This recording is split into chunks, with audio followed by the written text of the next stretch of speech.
शेंगदाणे मीठ आणि मिरच्या वाटून घ्यायच्या सगळं आमटी करायला शेंगदाणे. आपण आता 1 चमचा साजूक तूप टाकून घेऊ आमटीसाठी.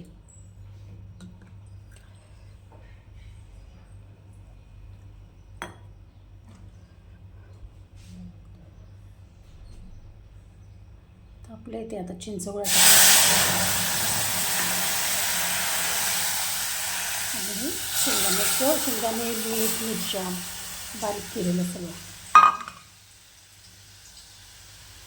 तर ते चिंचगोळ्याचं सगळं पाणी टाकून घेऊया. मीठ आपण वाटणामध्येच टाकलेलं होतं, त्यामुळे टाकायची गरज नाही. आता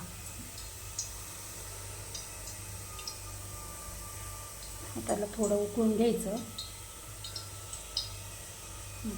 झाली आमटी तयार आणि आली आता बघा उकळी झाली. आता काढून घ्यायची आमटी आपली. मस्त